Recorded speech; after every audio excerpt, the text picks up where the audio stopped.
The following Earth Angel media presentation is brought to you commercial-free as a gratuity from the sponsor producer named after the show. Please consider their message. Find other high-value shows listed at earthangelproject.com. Enjoy the show.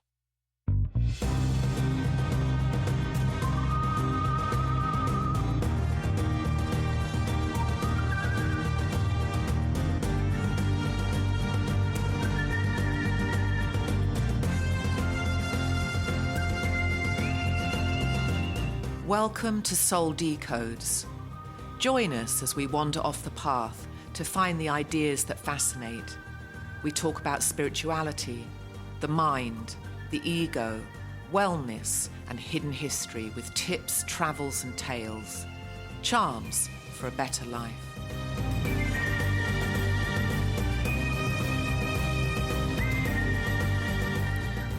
Welcome back to the Treehouse. My name is Dr. Phillips. You're listening to Soul Decodes, and I'm with Sarah Tirri, my Hello, co-hostess. everyone. Hi, darling. What is going on with you, Sarah? Well, I just had a bite of a banana, which was underripe. Banana? So it sucked. Oh, really? Yeah. I can get your ripe one. No, if you it's want. totally fine. I Right. just was grin and bear it because I just needed a couple of bites. I didn't want my stomach to rumble because last week when I was talking, I could hear it rumble. Well, I'm going to make none sure of the listeners did. I'm going to go ahead and mute my phone because my phone's been blowing up lately. There's a lot Has of it? people excited about a lot of cool things going on. What's been going on? Well, my stuff is business related, Yeah. most of it. I do have some health and wellness breakthroughs. I get a lot of people that are turning the corner. Nice. You know, that's good. The biggest That's thing I'm satisfying. finding is that people are finally comprehending how toxic they are. And just by What cleaning you're talking emotionally, mentally, physically, everything. all the above, like just by taking out the trash, like some people that are doing all this stuff to lose weight. I don't like losing weight. I want you to keep your weight. Lose fat. But you lose don't like, fat. you don't like the weight I interchangeable want you to trim with up fat. I want you to trim Do up. you correct people on that? So you don't I want do. to lose weight. You need to lose fat. Yeah, I asked them the question. It's like, so if you're on the beach and you have a what you think is your perfect body, whatever that is, and you look at it, you look in your mirror, you look beautiful, and then you step on the scale and you weigh 300 pounds, but you look perfect. Yeah. Are you okay with that? I don't get on the scale, do you? Well, no, I don't either. I never look. To me, if I look in the mirror and I'm like, yeah, Exactly. That's all I care about. I'm doing well. But nobody, I look hot in this dress. It's not about the weight, and that's where people are. Yes. Because muscle weighs a lot. Yeah. Like when you look at me, I don't look heavy. No. But if you try to move me, it's not going to work. It's like, you're not going to move me. It's going to take like 4 people to move me, Well, that's right? good. Unless you need a paramedic. I was like, God, I can't move this chick. But yeah, I think the message, and this is with athletes too, because So let's just talk. Let's just go back to when I yeah. came in. So I was talking about the stairs because we're up in the treehouse, and I don't know how many stairs. There's like 20, and we were talking about stairs. And in my other house, I had stairs up and down all the time, and I had to let the dogs in and out. So I was using the stairs, and I noticed what it was doing to my legs. It was really, really good workout. And then you were talking about when you were coaching boxing, and that you would have to tire the athletes out before you'd let them in the ring together. So you were talking about. So just pick up on that. Oh, 'cause yeah. that was interesting. Yeah, so for those of you joining us, we try not to talk before the mics are turned on because we have so many cool conversations off the mic. We just try to make it an agreement that if there's going to be something interesting that's of general interest to the world, we're just going to On the just mic. wait on the mic. So, yeah, we were just talking briefly about Sarah brought up the steps, and I told her that some of the best athletes I've trained, or even in my own personal training journey, we call it running stairs or running steps, is one of the best things you can do. I mean, walking them would still be good. Totally. Yeah. So what I was doing is I went to the Air Force Academy. The first 2 years I boxed. The third year I coached. So I still boxed, but it was not competitively. I was the coach. And then the fourth year I was a manager. So while I was a coach, I was also a ref. So I coached, and then they needed refs, so I refed. Reffing boxing was one of the toughest things I've done. Oh, really? You know, it was tough. What was tough about it? Well, because you have two. Got to watch. You really got to pay freaking attention. Well, you have two fighters that are really good athletes, and they're at a high altitude. So, because Colorado Springs is pretty high altitude, so the air is very thin. So if they're not conditioned, they're going to get winded. If they get winded and they can't defend themselves, one hit and they're out. And you don't want them to. it's not about knocking people out in intercollegiate boxing or intramurals. You don't want them to knock each other out. You want them to score and get paid. Yeah, and the least amount of pain. Yeah, because if somebody, and that's why I did not box as a junior or senior, because if you get knocked out, you don't know what that's going to do to your pilot qualification. And to me, flying airplanes was the priority. Yeah, winning a boxing fight, hitting your head on the floor, and winning a match. Yeah. Winning a match is not as important as maintaining your pilot. And nor is causing the injury. I mean, you don't want to bang your head and be knocked out. Right. Yeah, there's that. Yeah, with a pilot. So you want his head being bubble wrapped. Having a pilot have a concussion is not a good thing. So anyway, when I was training as a young athlete, I noticed how winded I got. Like going from Detroit, which is probably 800 feet above sea level, to Colorado Springs, which is about a mile above sea level, that's a lot less air. Oh, for sure. Yeah. So I found that when I trained up there and then I would go back to Detroit, I was never superhuman. I would never get tired. Yeah. Never. Yeah. So when I was training myself and also my students, my young boxers, we would I would try to, I don't want them going into the ring fresh. I want them going in tired. Yeah. Not exhausted. I think it's very humane, actually, because you don't want them all revved up going in. Yeah, you don't want injuries. You don't want anyone to be knocked out. We just want to. They're just training, and they want to be technically good, don't they? Right. And what I was sharing when we said, "Well, wait, don't talk anymore. Turn on the mics." Yes, this is where we left off. Yeah, that's where we left off. What I was sharing with you is that in the military we had this concept that if you could see how a fighting force behaves when it's tired, when it's hungry, when it's exhausted, when it's deprived of any sort of nice thing, nourishment, any sort of nice thing in their life, and they're completely deprived, they're exhausted, they're dirty, they're cold, they're hungry. That's the pits. If you can have a fighting force that can overcome all of those and still have this, I'm not going to quit. I'm going to win. Yeah. And, it's going to take 200 of you to take one of us down, and there's thousands of us, so good luck with that, right? So you have that. If you can come out of the mud and the dirt and the cold and you're tired and you can still have that grit that says, persistence. You could do what you need, but I'm still going to win. Yeah. I'm impossible to defeat. You cannot defeat me. And if you've been deprived of everything, at what point is adrenaline going to come in? Because you've accepted the fact that I'm going to win, and now you'd be adrenalized, wouldn't you? Because you've now given yourself permission, like, you're not going to break me, here I am. So even though you've been through all that, and you're hungry and you're tired, I think mentally you could break through that if you had a strong mind and you'd been training your mind. Right. And so But I mean, I couldn't do it. I mean, I'm such a baby. Well, you say that, but you'd be surprised. So when you're training an athlete, yes, there's the physical part, but most of it's mental. Most of being an athlete is mental. And a lot of it has to do with your visualization, which dovetails with your books. Right, yeah. Your books are about visualizing. Yeah. I love working with athletes. Visualize the person you want to be. How you just visualize it, and then, I love working with athletes even now because they don't like to lose. Same with military, but military sometimes. So you've got to have the ability to visualize, and you've got to be competitive. Right. So if you're a competitive, were you naturally competitive when you were little? Oh, I hate losing. From a little kid. Oh, as far back as I can remember. It's funny. In fact, quick story about boxing. When I was 2 years old, probably almost 3, I was riding a bike already, and that was nice. My neighbors were 4 years old. They were, I guess, fraternal twins. There was a brother and sister the same age. Is that fraternal? I guess. I think so. I think fraternal is when you look like them, you can be like, no, that's identical. That's fraternal, identical. Yeah. So fraternal. So you're born at the same time, but you don't have the exact same DNA. Whatever. It's not even that. So anyway, these 4-year-olds my brother was less than a year younger than me, and they were just being a little bit dorky towards my younger brother. Now I'm only 3, almost 3. When you mean dorky, do you mean uncool? Like just not cool, just kind of, sometimes kids poke other kids or whatever. They play with the baby, but it's more than just playing. Yes, they're being a little bit too much with the baby. And And these were my neighbors across the street. And at 3 years old, I beat up both 4-year-olds. Now I'm not happy about that. I mean, my mom was like, but you'd gone into real protective mode. No, over I'm a your defender little my brother. whole life. Yeah. And I didn't know what I did wrong, but my mom let and like me. a mama bear as well. Yeah, It's but like, my mama bear. Yeah, your my mama bear came about your on- baby brother. Well, but that was you're from not going to talk to him like that. You're not going to upset him, and you just. You're went not going to for grab it. his arm and make him Yeah. squirm, because when you grab a baby, or not a baby, a toddler.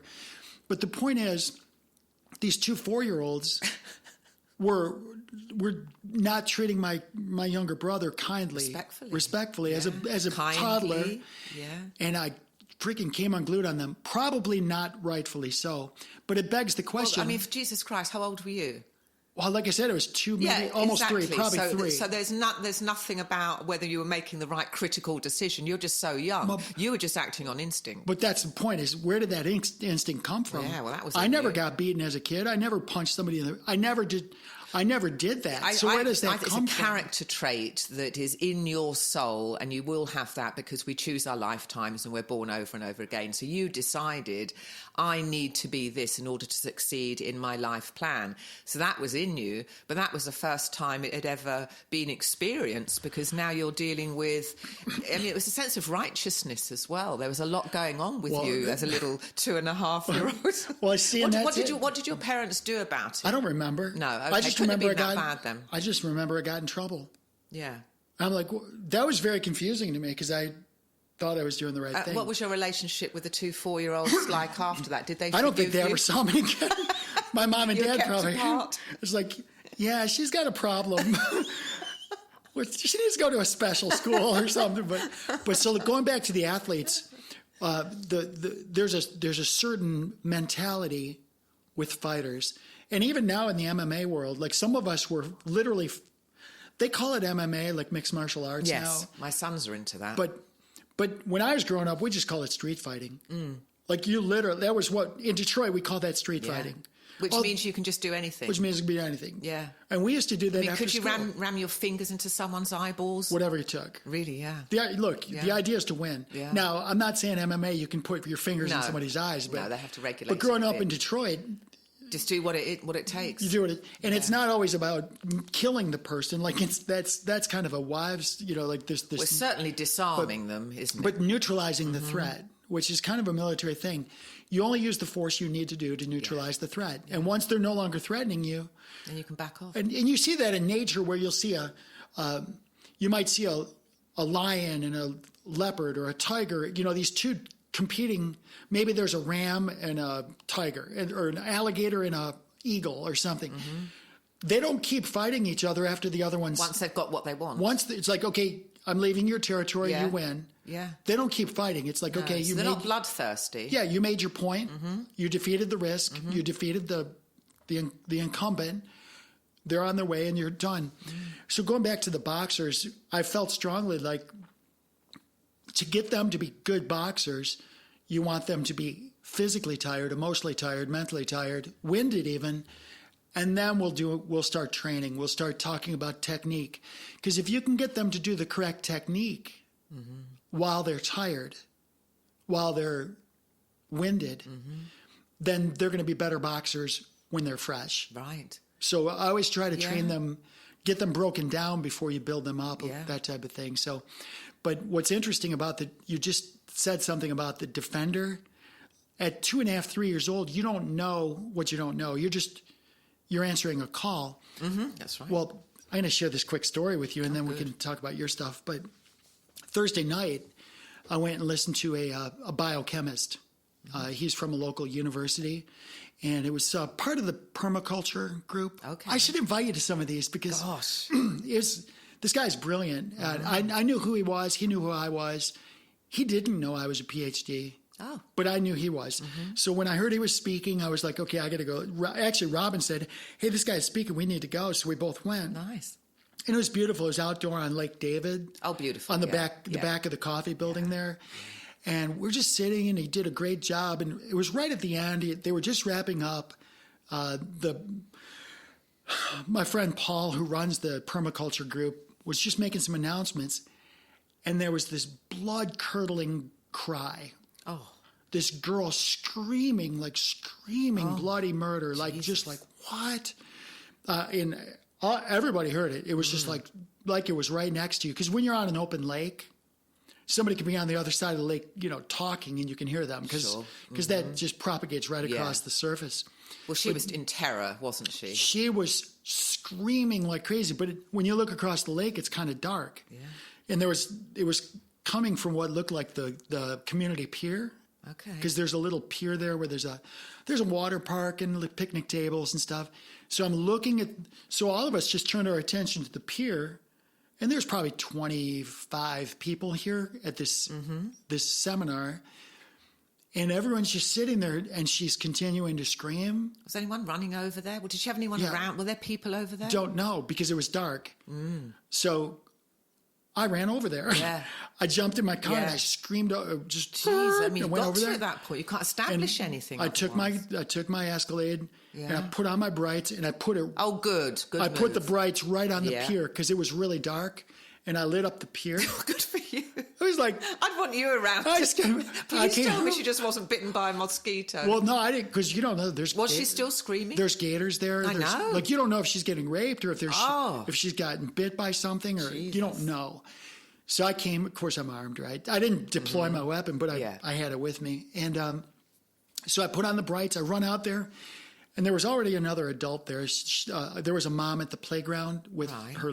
The kid looked about 4 years old, 3 or 4 years old. So they went over to see what the story was, and it turns out that the girl, and her two brothers were fishing on the dark pier, and the brother cast the line, and the hook caught her in the back. So she had a fish hook in her back. Oh, God, Jesus. So I was the first, I'm like, okay, listen, don't move. I said. And did you dislodge it? Well, no. I'm not going to do that, because fish hooks you can really do a lot of damage. So I brought her to peace. The brother was already calling.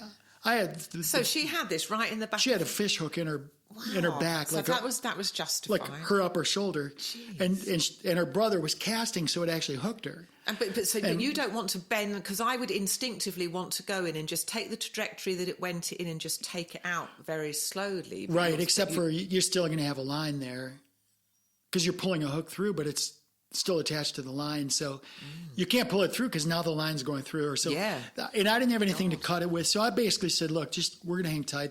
He had already... Has she calmed down a little bit? No, now she has people there? She did calm down. She was not screaming like crazy. Yeah.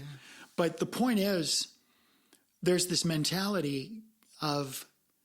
Like, I made a decision a long time ago that if I can help somebody, I'm going to do it. So I actually went back to the building. It turned out Robin was calling me because she wanted to make sure I wasn't in trouble, but I was busy, so I didn't get the call. So now I got back there, and everyone's like, "Oh, they're happy to see me," because they don't know what's going on. Yeah. As far as I'm concerned, I ran into this burning building. Yeah. And they didn't hear from me, right? So anyway, I got back there, and they're all like, "What happened? What happened?" I explained it to them. You should have fired a couple of shots off.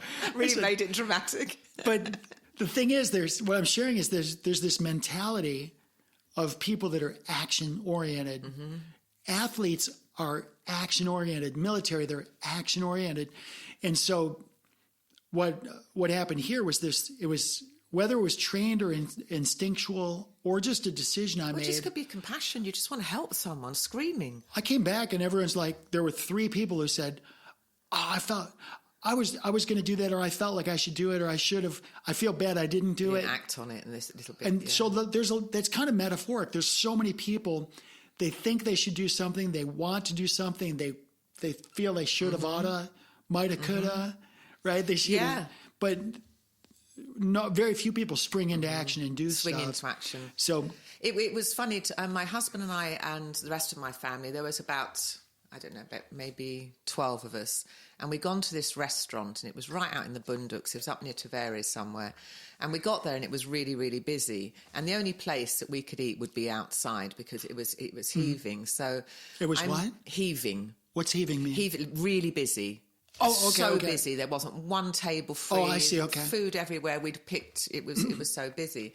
So I immediately think, okay, we've got to eat outside. And there was just one little square table with 2 chairs. So I immediately go around and I find all the tables, and they're those little square aluminium things. They're very, very light. Bring them all back, go and find some chairs. And Tony's gone in to ask them to do that. So when they came out, I'd already done it.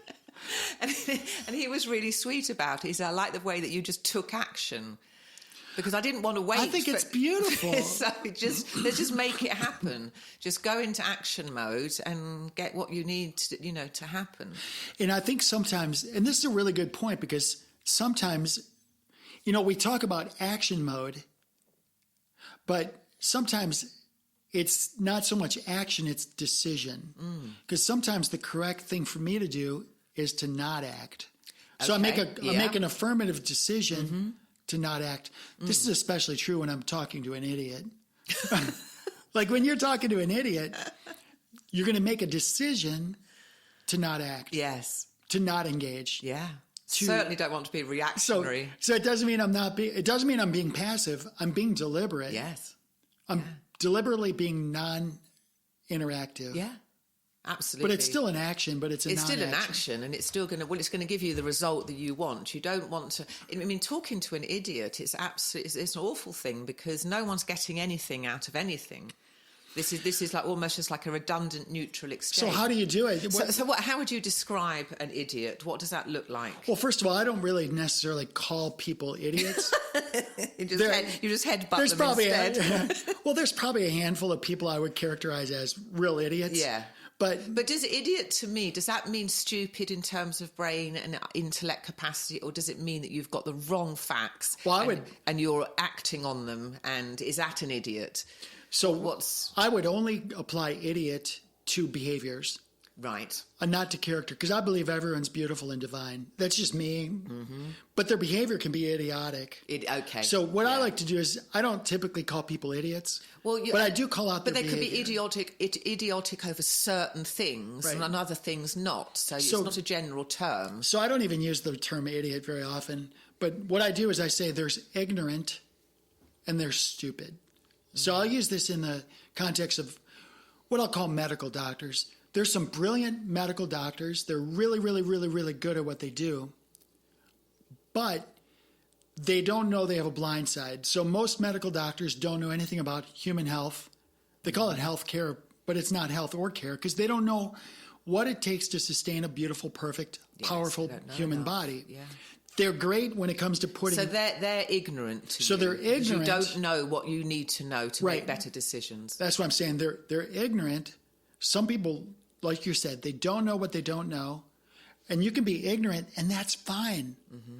But when somebody puts the spotlight on it and says, hey, are you aware that there's these natural compounds that do ABC 1, 2, 3, and there's thousands of years of studies backing this up? I'll provide them to you. Would you be interested in learning more about these things? And they respond with, no, I know everything I need to know because I learned it in school. That's pride, isn't it? Well, then they've gone from being ignorant to being stupid. Because... dangerous. Because stupid means I know I'm ignorant, but I'm not going to do anything about it. Right. So, he's saying I've learned everything I've learned and needed to know, and I learned it in school. Well, let's talk about pilots too, because I've run into captains. It's a horrible trait. And I'm sure Tony's run into captains. They become dangerous when they become stupid. Look, a captain has to understand, I don't know everything about everything. Some act that way. But if you don't know everything about everything, you have to acknowledge that you're still a student. You have things to learn. Yes, and someone else might know something. Your first officer might have a key really thing, good idea about some super idea of how to get out of this situation. And there's been a lot of air accidents because the captain's so ignorant, and the captain's ignorant.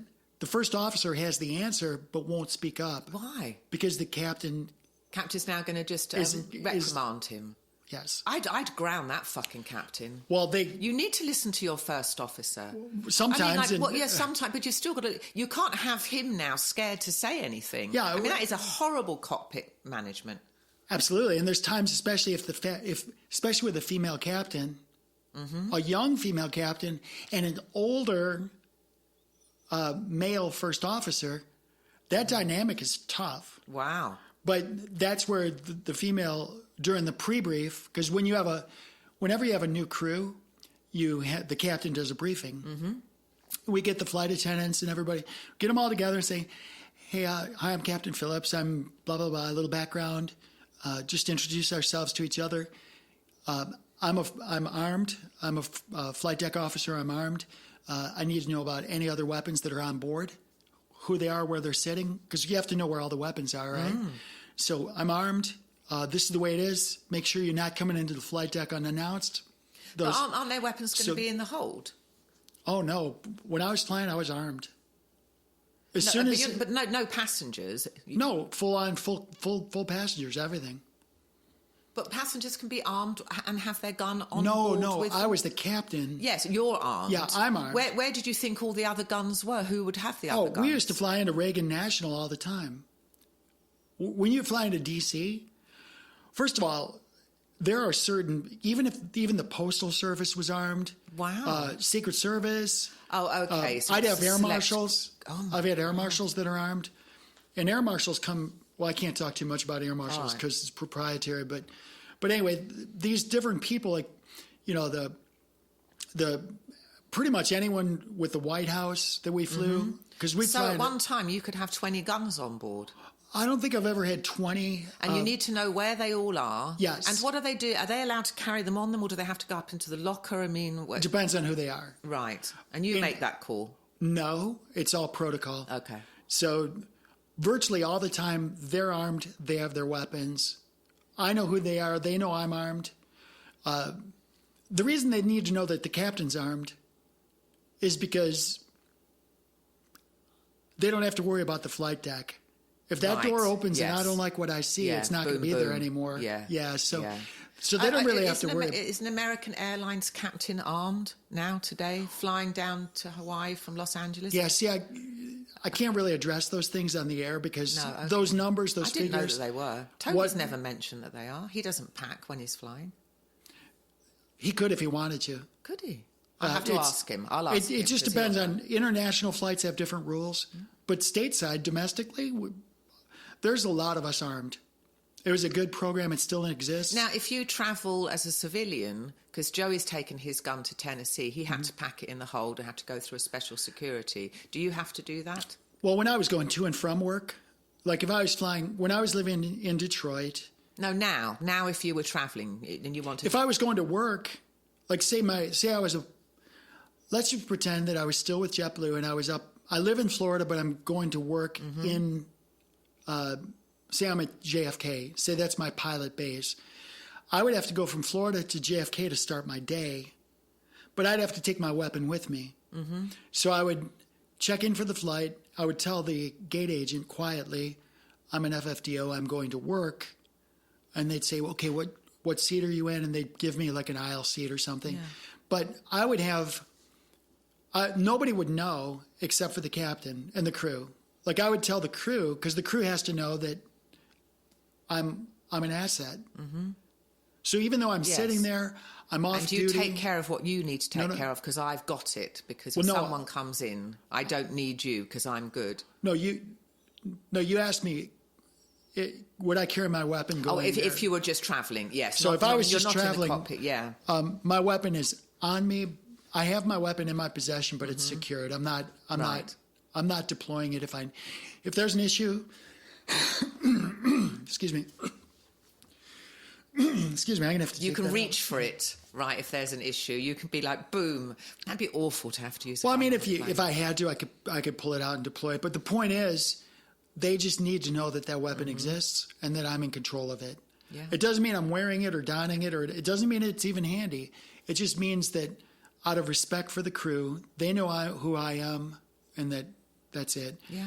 Beyond that, I really can't talk about. Asset. I can't talk about policies. Well, I'm going to grill Tony because. Well, anybody can look this up. It's called the FFDO. I've never heard him say that there's a gun in the flight deck. But it's optional. But he's never mentioned it. It's never once come up. He can be part of the program. It's called the FFDO program. I'm going to have to ask him. FFDO, Federal Flight Deck Officer. Well, next time we talk, I'll have an update. Yeah, and again, I don't talk too much about it. I think there should. I think there should be. I think that flight deck crews should have a gun. They should have a weapon up there. But you'd have to be really circumspect how you use that. I think they should. Would you? You're martial arts trained. There's other ways of restraining people before shooting them on a plane, isn't there? Yeah, shooting people would be like the really absolute last resort. That'd be last resort. Yeah, absolutely. Yeah. Really, I view a weapon as just being complementary. Like you should, as a fighter, be able to subdue somebody without a weapon. Like if I don't have a weapon, I'm still going to subdue them. The weapon is what's called standoff. So like right now, you're about 8 feet away from me. Mm-hmm. That's a standoff. I don't want, like if you're an aggressor, I want you to stay over there. I don't. Because as long as you're there, you're not going to hurt me. Yeah, and I can see what you're doing. So, and I can see your hands. I can see what you're doing. I can see the shift of your mass, your momentum. I can see your intention. I can watch your nonverbals. So we're good. We're good there. But as you get closer, the way I fight changes. Yes. Well, now you're going to come to the side, aren't you? Yeah, I'm gonna blade. She just bladed. So anyway, the point is that would be awful. I think it was a couple of weeks ago. There was this really big dude who was like 6'7", and he gets up and he has to restrain a passenger. And this was on the 6 o'clock NBC News, and this has gone viral. This video, and he just picked him up, put him down, and then when I was flying at British Airways, we had restraining straps, and you literally put them in a straitjacket and just. Have you ever done that? Have you ever insisted that someone's been strapped to their seat? Well, I saw it a couple of times. And they needed to. This fucker was out of control. I've had people, when you fly from New York City to West Palm Beach multiple times a day, you're going to get these sometimes not pleasant people. Why? Palm Beach is nice. Are they? I think it's a matter of entitlement. Like they don't want to be told what to do, especially if you're a girl. Don't like they're not authority. They don't want it. They don't want people a lot of times they think that I was the flight attendant, right. And they would misbehave towards me. I'm like, that's so funny. It's like that's such a bad idea and they'd say, and then somebody would tap and say, "That's the captain," and then they become polite. It's not funny. It's so. It's like so sad. No, it's funny. I had a lady in West Palm Beach literally shove their bag, and she says, "Put this up there and don't scratch it this time. Last time you scratched it." And the flight attendant was almost like so embarrassed. She told the lady. But did you think it was funny? It was like it's one of those classic cases of "Do you know who I am?" Isn't it? No, I didn't say that. No, I'm not saying you said that, but it's a classic case of that. It's like she's. I asked a passenger once. That was when we smoked on a 747, which I still can't believe that we did that. And he didn't like the fact that I asked him to sit next. He stuck a cigarette in my ice bucket. Just put it out. Hyper aggressive. And then I told the captain about it. And I actually regret doing that because the captain had him arrested and I thought on the ground, and I thought that was way too much. But that was kind of aggressive. He won't do it again, though. No, he wouldn't do it again. So I've had people, there were 2 instances. Well, there were multiple instances, but I've had people show up on my airplane. Oh, first of all, the lady that shoved her luggage to me, I just said, "I'm sorry that your luggage was scratched," and I put it up and walked away. That was, yes, a lot of grace. So, but before I was even out of earshot, like I could still hear her, the lady, the flight attendant told the lady, you just told the captain to put your bag up. Now the lady was like, "Oh, I'm so sorry," and then I looked at the lady and said, "You shouldn't even be talking to my flight attendant that way." Ah. I said, "There's no way to treat somebody." And she stood down because she understood. She was embarrassed. She just that experience probably changed her. Yeah, there was another time I landed at West Palm Beach. Now I'm the captain. I'm armed. Great flight, uneventful. It was late. We probably got in about 10:30 at night. Everyone's getting off the plane. I'm greeting them. "Hey, nice landing, Captain," all this stuff. Just normal stuff. Happy people going to West Palm Beach. And about midway through, as the passengers are disembarking, this one guy says, "Hey, Captain, great flight, except for that air marshal was an idiot." So now I'm sitting there going, "Air marshal, I'm the only person on board that's armed, if there were air marshals on board, they were supposed to report to me. Yeah, and you should have known. So now I'm thinking, okay, who's the air marshal on board That I don't know about. that I don't know about? So I said, wait, because there was like 2 or 3 people saying that air marshal was an idiot. And I'm like, wait a minute, something's wrong with this. Yes. So I told the first officer, I said, okay, you got the flight deck. I got to find out what's going on here. So we're on the ground, we're parked. There was no emergency, but I had to find out. So this one guy says, yeah, that air marshal. I said, who was the air marshal? Point to him. And he pointed up the jet bridge. I said, which guy? Come identify the guy. And it was just some guy, right? Some looked athletic type of dude, right? So he was way up there, and I was trying to catch up with him. I said, come with me. And I told the station manager who was at the gate, I said, send security. Oh. I said, follow me. And I told the gate agent, I said, send security, follow me. I'm going to baggage, right? So I didn't know if I was going to baggage, but I said, just follow me. By the time he got to baggage, I was right behind him, and we had 6 people there. We had the plainclothes. So who was this dude? We had the plainclothes FBI guy. We had the plainclothes TSA guy.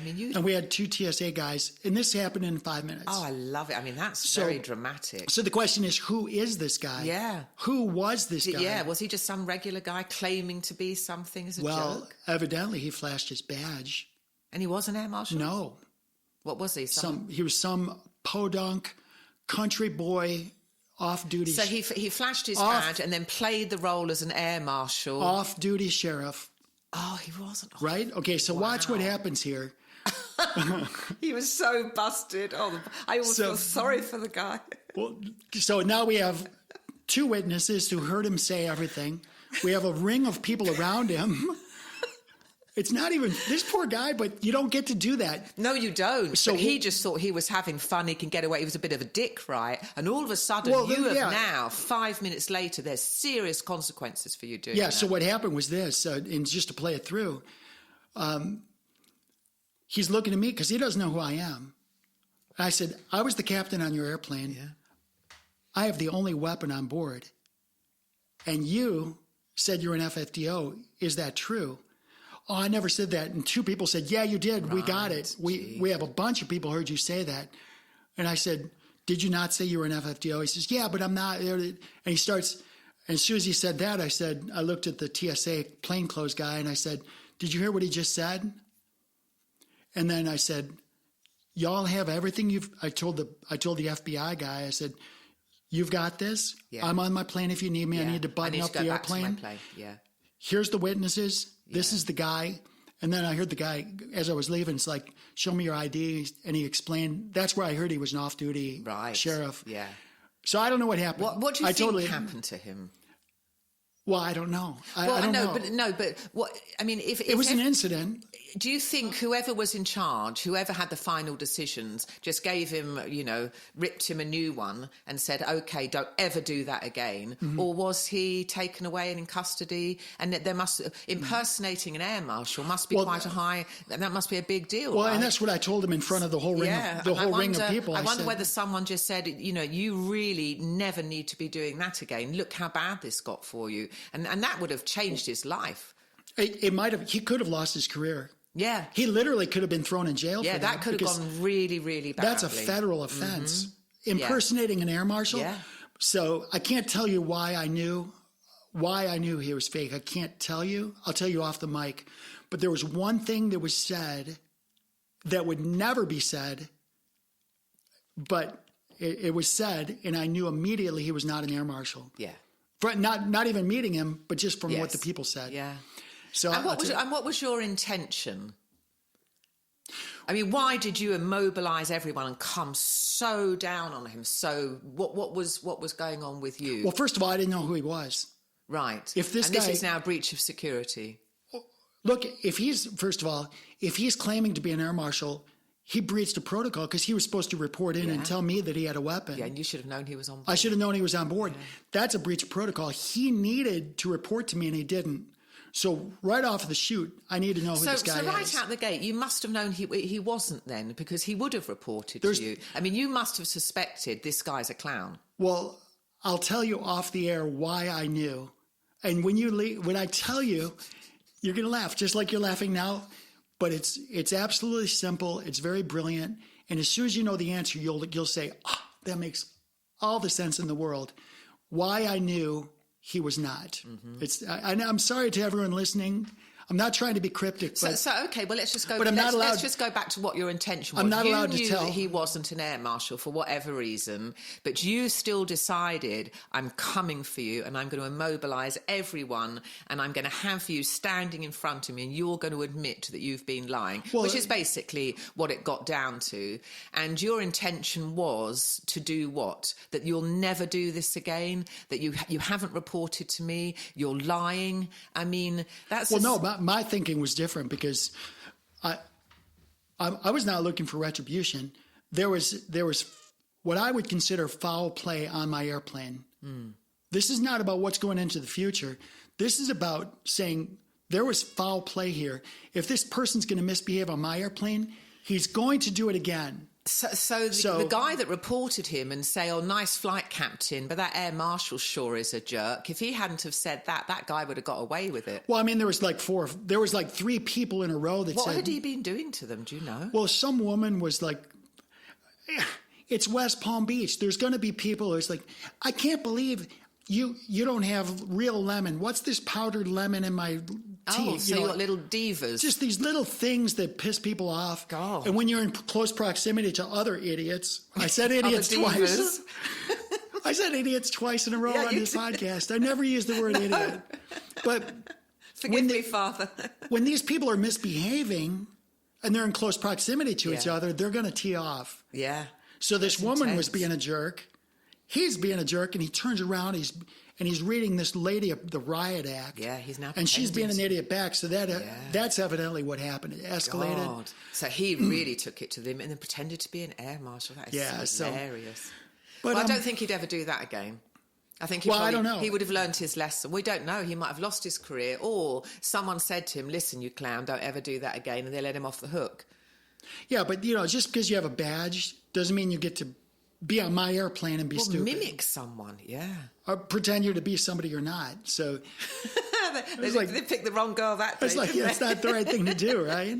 So, but there's been other times. There's been other times flying where, like taking off out of, I think it was in Newark, coming south, and there was a person that was belligerent getting on the airplane, belligerent while everyone was getting seated, belligerent towards my flight attendants. And the flight attendant, number 2, pinged me, said that there's a person being an idiot. There's 3 times I said idiot on the same. I can't believe it. But it's true.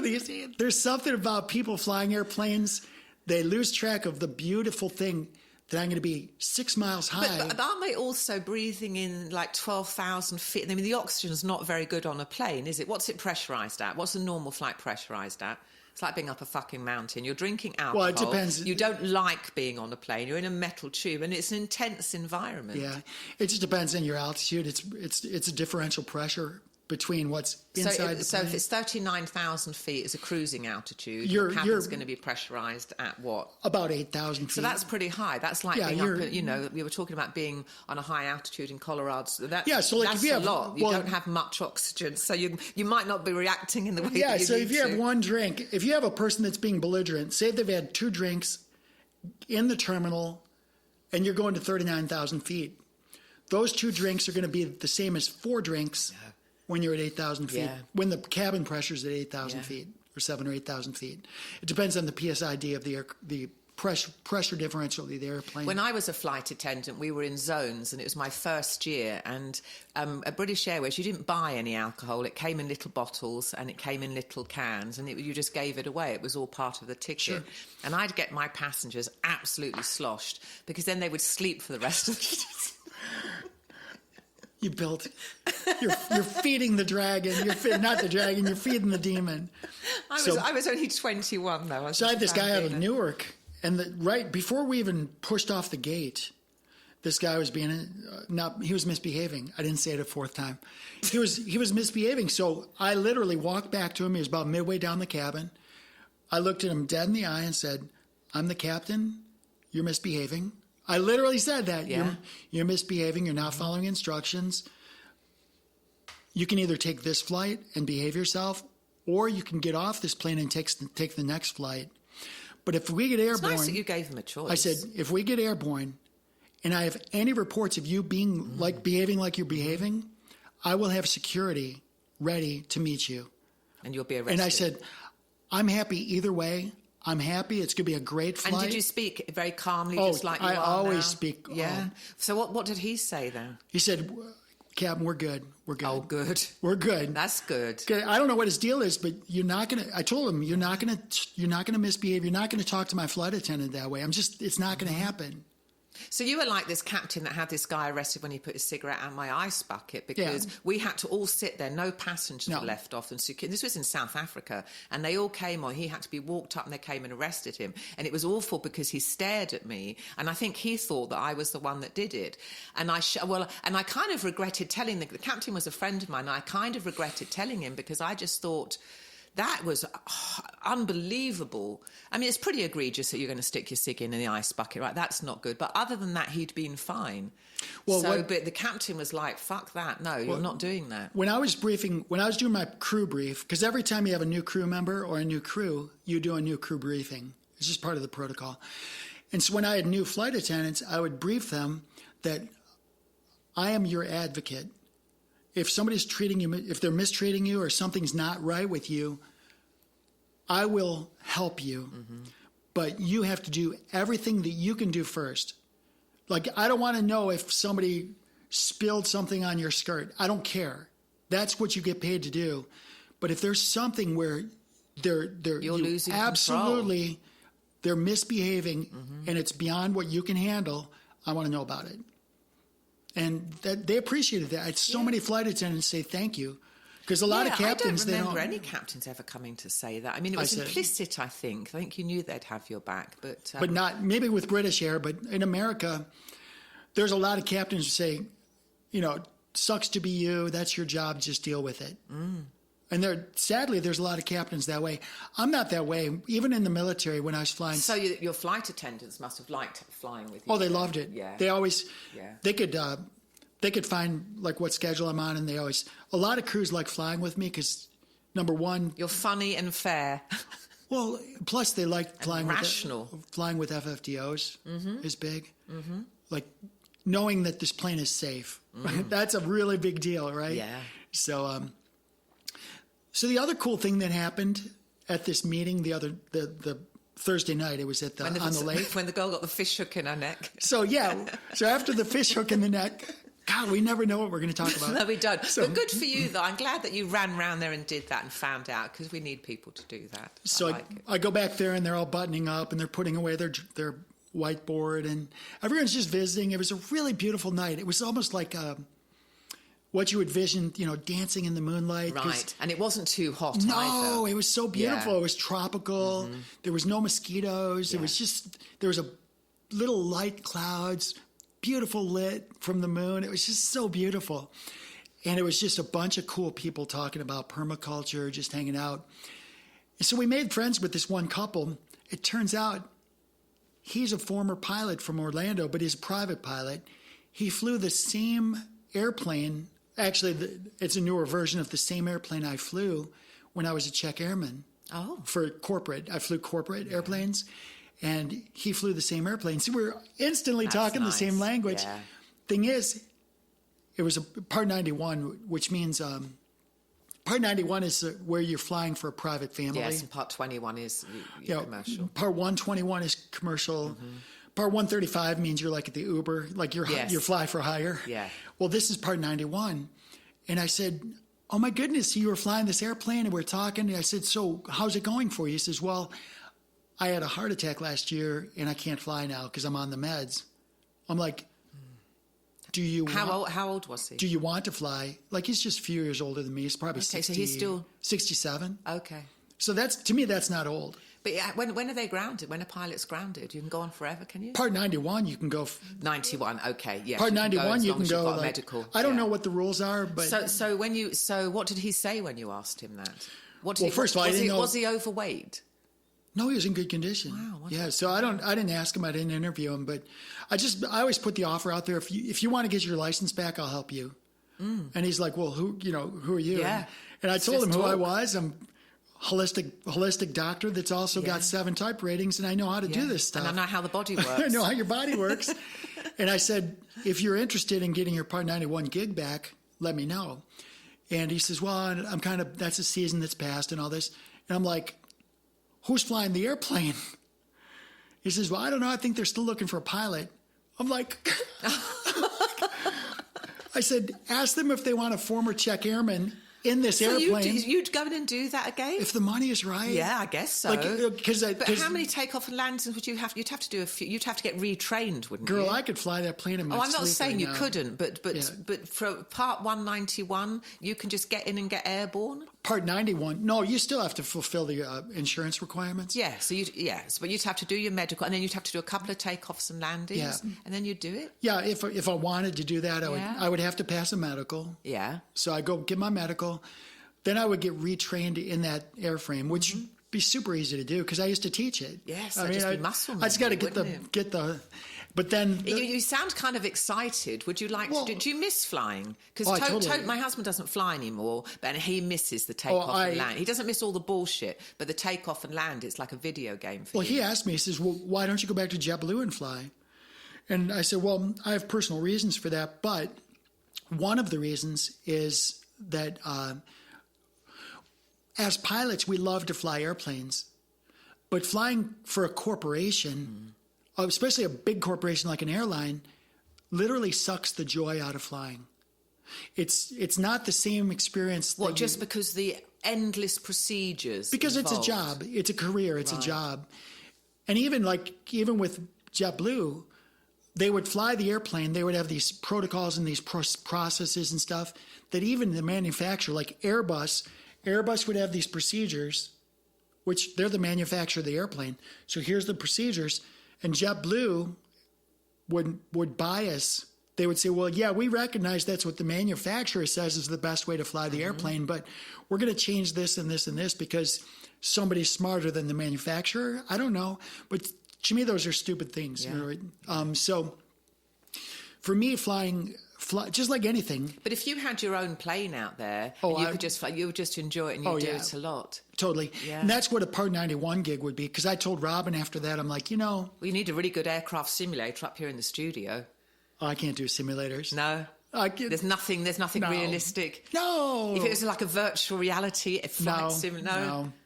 No, it's nothing like being up there and knowing that you could die at any moment if you fuck up. If you're gonna set my engine on fire, I'll take the simulator. All right. If you're gonna give me wind shear, I'll take the simulator. Okay. If you're gonna give me crosswinds out of limits or something, I'll take the simulator. But to answer your question, the Part 91 gig, if it's with the correct family, could be wonderful. Because the way it works is, like, let's just pretend that.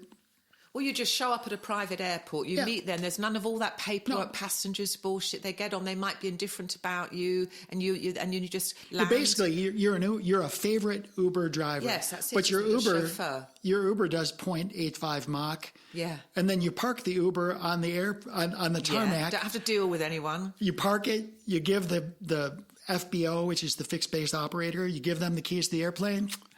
I'll see you tomorrow. And they're going to have it cleaned and loaded and everything. Yeah. You show up an hour prior, you put out the ice cubes, you do all your stuff. Family shows up, you take them off. But in the meantime, does it pay well? They're all different. If you find the correct Part 91 gig and the family loves you, you're like a family member to them. Yes, so I could see that being like that. I remember flying to Bermuda once. At the time, I was a first officer, but no, I was the co-captain because I had just upgraded. But I wasn't on this flight. I wasn't the captain in charge. I was the co-captain. So we ended up. We were supposed to go to Bermuda. No, it wasn't Bermuda. It was. There's a place in the Bahamas. I forget the name of it, but it's like this huge open aquarium, and it's like the Atlantis or whatever. It's just like this huge. I forget what it's called, but it was Atlantis is in the Bahamas. Is there a place called Atlantis? And, oh, yes, it's a huge hotel. Yeah, that's it. Yeah, massive hotel. Yeah, and so it's that a big was it. aquarium when you walk in. Yeah, and they had like little sharks in there and stuff. Oh, yeah. But I've been there, so it's been 25 years since I've been there. It was just pretty new when I went, but... Yeah, I remember taking it back 20 years ago. I took the kids. It was probably 20 years ago. So there was this couple, the two ladies are a couple, and they're freaking rich, and so the two of us flew the two of them there, and we're only supposed to be there for a couple of days. And then I was supposed to go back, and actually Robin had an interview back in the day. She had an interview, so I was supposed to be back. And we ended up staying 2 more days because they wanted to stay 2 more days. Yeah. And they could pay us. So we literally sat there. Had a vacation. And it was a paid-for vacation. The airplane was parked. They were paying for a parked airplane. And it was not cheap. It was like, whatever, $5,000 or $7,000 a day just to park the airplane. So we'd be, and then the 2 pilots would be there when they're ready to go. So it's like literally like an Uber. But if you have the correct the correct situation, like if I had a family that said... It sounds like the plum job, doesn't it, to me, really? Because I told Robin, if I could fly like 5 days a month... Yeah. Just fly 5 days a month, especially if they're going to Costa Rica, staying at a 5-star place, or they're going to, because most of those people, they don't stay at the Motel 6, right? Yes. and they end up putting the air crew up wherever they are. Yes. So if they're staying at this exquisite location... Well, it wouldn't be like work. It would be like a vacation. That's the point. And you're a pilot, a trained pilot, a massive amount of hours. I mean, it wouldn't be a job. That's my point. Yeah. So if you have the right thing... So pursue it. So see if this guy's contact that you met at Lake David, you never know. Well, I told Robin, I said the prime thing would be this. If this guy can't be the pilot in command because of his medical, but I can get him a medical license so he can be my first officer, I could literally go in there. This guy knows the job already. He and I could fly the family. They love him already. I'm a placeholder. I'm the captain. I'm in charge. But this guy knows everything. Yeah. We just go fly, have fun. I think that's be great. gone a few days, just come back. That's great. 'Cause this way, so a lot happened on the lake that night. There's a possible reality opening. Yeah, I mean, the best airplane you can fly is somebody else. Somebody else is in there paying the gas. Yeah, there we go. I mean, that's the best airplane is somebody else's airplane if they're paying for it. So, but anyway, God, we talked all about flying today, but flying and fighting. What else is flying there? and fighting was another F. What? I'm not going to say it. Flying and fighting. That's it for me. Food. There's no ing on it though. Fooding. Okay, there's that. So anyway, well, this has been lovely. we didn't even touch the stuff. No, but that's okay. I'll get into it next week. I've got a couple of God. updates, and so we'll keep working on that. But that's my catechism that you're talking about. Okay, so. well, just for those people who missed last week, just in a nutshell, what is the catechism? The catechism is a series of questions and answers about the nature of reality, and I want it to be airtight, that if someone were to read this, they would have no questions about who they are, who God is, what God requires, and where you're going. So it has to be an airtight system. So that's what I've been busy writing. I was doing that at 3:00 this morning. So that's what I'm going to be reading out. I woke up at 3:13 this morning. Did you go outside? Oh, no. 3:13 in the morning is prime time for me because I get my water, I use the restroom. I don't put many lights on. I fluff my pillow. I might listen to something but keep my eyes closed. Yes, I do that. Because that's prime time for lucidity for me. Right. I love my lucidity. So it's good waking up at 3 in the morning. Well, I don't fight it. I went out and sat under the stars, and it was so peaceful. There was no traffic. It was absolutely lovely. It was clear, not too much light pollution. The neighbour had this big light. I want to shoot it. I want to get one of Tony's guns and just shoot it because it ruins the stars at night. it's too bright. I'm not really going to shoot my neighbour's spotlight. But it would. If it's ever shot out, they're coming after you. And yeah, it's like I'm going to shoot it out, and they're going to come after you. Right? That would be fun. I would never tell. Well, but it was like. Did you ask your neighbour nicely to not put the? No, I'm not, because I don't go out there much at 3 a.m. I just felt because it was just because like, the stars were amazing. No, it doesn't offend me that much. It's not a big deal. So no, I'm just being silly. But it was beautiful at 3 a.m. And then I came back in. I lowered the AC, fluffed my pillow, and then I just started listening to, I think it was Beethoven, and then just went off to sleep again. So see that I call that second sleep. And my second sleeps, my goodness, I woke up this morning because I heard something in the kitchen. I was like, what? My second sleep was so deep because my first sleep was good. It was probably from 10 to 3. So that's 5 hours. That's good first sleep. And that's enough to biologically, physiologically rejuvenate yourself. So now you're in a position where you're not sleeping because of a physiological need. You're in a predisposition for really astral projection, lucid dreaming. Those are all in play when you're physically rested, but you're still mentally. So what you want to do is wake up a little bit, but not much. Yes. And oh my goodness, bouncing to the surface. It's so fun when you do that because and I just fell right back into it. And you can kind of guide where you're going because you just say, okay, I'm safe, I'm secure, I'm happy, I'm all these things.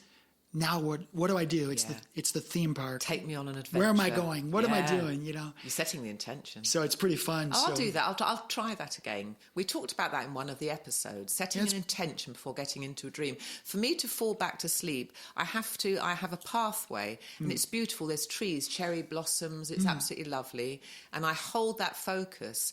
And within about 10 seconds, I can actually start seeing the dream state open up. With that, it's gone from just being in my imagination to this becoming alive like a dream, and that's happened a few times. So I got to share this. The same scenario. There was this young kid. He's probably 35 years old or something, probably half my age, but he did the best synopsis I've ever heard of astral projection, explaining how to get into it, what to do, what not to do. Yeah, Robert Monroe did that. It was beautiful, and I commented that it was pure gold the way he did it because. Could you imagine having that superpower? It took me 10 years to figure it out. I was like, come on. This kid just explained it. He did a great job. And I was just like, wow. I wish I would have known this when I was 30 years old, 35 years old. I mean, I can't look backwards, but I'm glad I know it now because I still have hundreds of years ahead of me. You've got eternity, baby. I got hundreds of years. You've got eternity. You've got to do something to fill in the time. So what are you doing the rest? Do you have any good plans for the weekend? Yes, Tony's back tonight, and we'll take the jet skis out because now it's cooling down. I like to do that. You don't need stairs. You have jet skis. I know, it's great. That's a great quad. So you've got to come and do that. Well, they're down at the marina. When do you want to do it? I really need to. Well, then just say yes to it. Well, I will say yes to it. Press enter. You just tell me when. Press enter. You just tell me and we'll do it. Okay, yeah. I'd love to do it with Robin or do it with you. It's fine. Yeah. I think about it. There's no, I totally want to do it. Right now, I just picked up some more Web3 projects, and I won't go into it, but I'm so excited about these projects because we're moving. That was my stomach growling. It was on the mic. Yeah, I had this banana.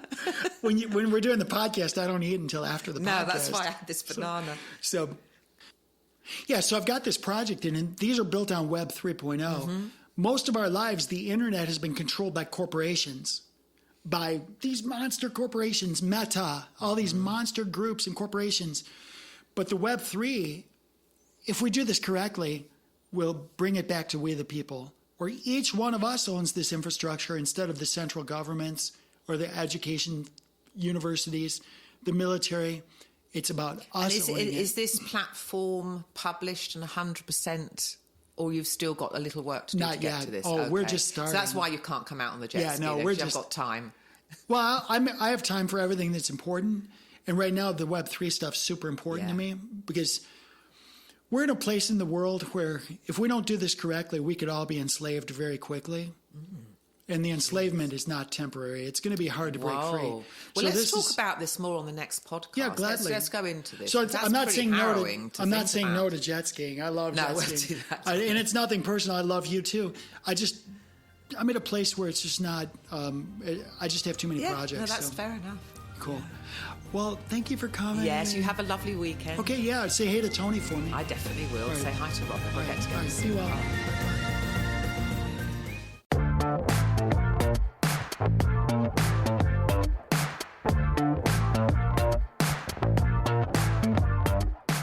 Soul Decodes, a feature presentation, airs every Friday on the Earth Angel Media Network.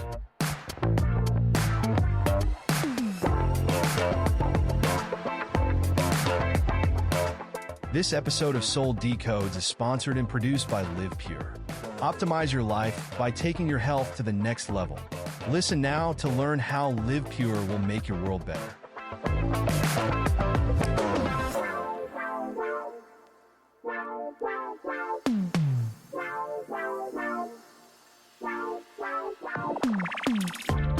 Live Pure is an American-based distribution system of online portals that give discounted access to clean, potent, natural, and ethically sourced healthy solutions for fat loss, muscle gain, immaculate skin care, immune system support, whole body cleanse, physiological balance, and performance support for athletes of all ages. Live Pure handpicks the best products and nutrients from world-class companies, always adding to their quickly growing wellness lineup that now includes Korean skincare, medical-grade nutraceuticals listed as pharmaceutical alternatives in the physician's desk reference, and healthy coffee that rivals the world's best, but for only about $1 per cup. Soul Decodes listeners looking for vitality, youth, beauty, and better health can get 25% off retail by visiting livepure.com/Sarah Tirri and signing up for free as a preferred customer. If you are a content creator, influencer, or home-based entrepreneur looking for worldwide cash flows from the emerging gig economy, Live Pure's state-of-the-industry brand partner affiliate program can bring you up to 7 different payment vectors as bonuses. As a content creator aligned with Live Pure and Earth Angel Media, you will enjoy massive co-marketing benefits, including a cutting-edge website that is personally branded to you or to your business. Sign up as a brand partner at livepure.com/Sarah Tirri, or drop us a note at connect@earthangelproject.com to get more information.